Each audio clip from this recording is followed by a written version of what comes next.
இந்த புதுச்சேரி கவர்மெண்ட்டை பத்தி நாம சொல்லியே ஆகணும்.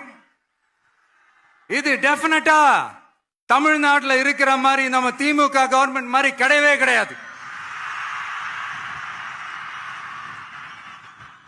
ஏன்னா வேற ஒரு அரசியல் கட்சி நடத்துற நிகழ்ச்சியாகவே இருந்தாலும் அந்த நிகழ்ச்சிக்கு தன்னெழுச்சியா வர நம்ம மக்களுக்கு பாதுகாப்பு கொடுத்து பாரபட்சமே காட்டாம இந்த கவர்மெண்ட் நடந்துகிட்டு இருக்கிறாங்க.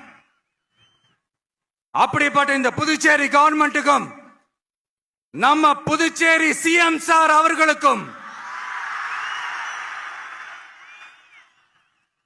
இந்த நேரத்தில் என்னுடைய மனப்பூர்வமான நன்றிகளை தெரிவிச்சுக்கிறேன். இத பார்த்தாவது தமிழ்நாட்டில் இருக்கிற அந்த திமுக கவர்மெண்ட் கத்துக்கிட்டா நல்லா இருக்கும்.